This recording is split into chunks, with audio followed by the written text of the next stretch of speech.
제가 잘 몰라서 여쭙는데요. 대통령 탄핵 사건에 대해서는 대체적으로 검찰 피신 조서를 다 보내지 않았습니까? 지금 물어보니 대체적으로 같은 건인데 국무위원들, 검찰 피신 조서나 참고인 조사 부분인데 저도 그 이해를 할 수가 없네요. 대통령 탄핵 사건 건은 다 주면서 국무총리 탄핵 사건에는 주지 않는다. 그러면 누구는 어떤 건 주고 어떤 건 안 주고 그럴 이유는 저는 없다고 보거든요. 그래서 재판관님들께서 다시 한번 좀 이렇게 좀 길을 열어주셨으면 좋겠습니다. 자, 제가 정리하겠습니다.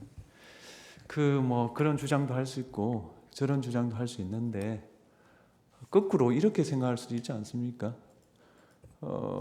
송부 촉탁 기록을 보낸 사람은 혐의가 뚜렷하기 때문에 보냈고 보내주지 않은 사람은 혐의가 없거나 증거가 매우 미약하기 때문에 보내줄 단계가 아니다. 이렇게 생각할 수도 있겠다 싶고요. 기본적으로 탄핵소추는 입증 책임을 국회에 지우고 있고 국회에게는 탄핵소추 의결 전에 법사위 해부에서 조사할 수 있는 권한을 주었습니다. 그걸 포기하고 여기 들어왔을 때는 그에 따른 불이익도 감수해야지 마냥 수사기관의 선의에 기대해서 탄핵소추 절차를 진행하겠다는 것은 저로서는 반드시 그래야 된다는 의무감을 못 느낍니다. 그런 취지에서 이런 평의 결과가 나왔기 때문에 오늘은 그 평의 결과에 따라 진행을 하겠습니다. 피청구 대리인 진술해 주십시오.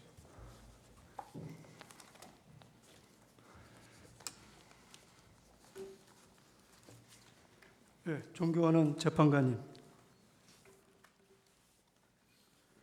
피청구인은 대통령 탄핵소추 소추안 가결 후 헌법과 법률이 정한 범위 내에서 최선을 다해 대통령 권한대행의 직을 수행했음에도 불구하고 13일 만에 탄핵되었습니다.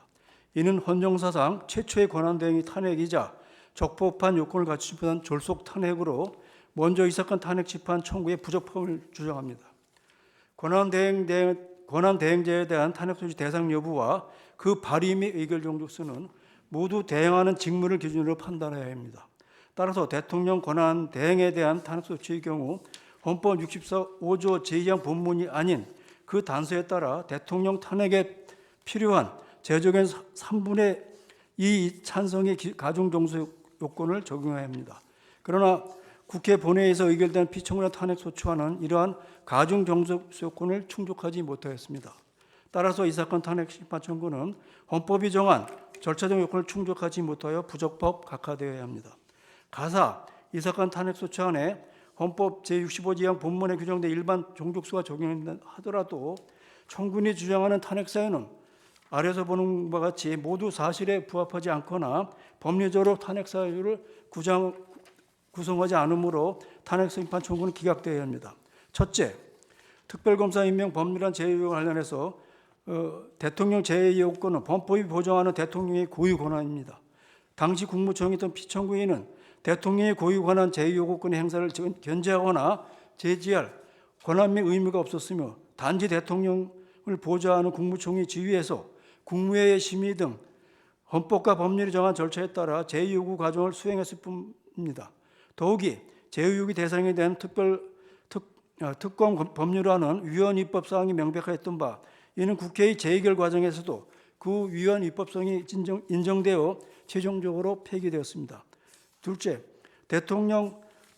윤석열 대통령 비상계엄 선포 및 내란행위에 관련하여 현지 전까지 밝혀진 바 여러 자료에 따르더라도 피청구인이 대통령 비상계엄 선포 등의 공무 무긴 방조하지 않았음이 명백합니다. 오히려 피청구인은 비상계엄 선포 및 국무회에서 다른 국무위원들과 함께 비상계엄에 반대 의사를 명확히 표명했고 국회의 비상계엄 해제 요구 결의안 가결 직후 신속히 국무회를 소집하여 본인이 직접 주재하는 가운데 비상계엄 해제를 의결하는 등 일관되게 비상계엄 선포에 반대했음이 분명하게 드러나고 있습니다.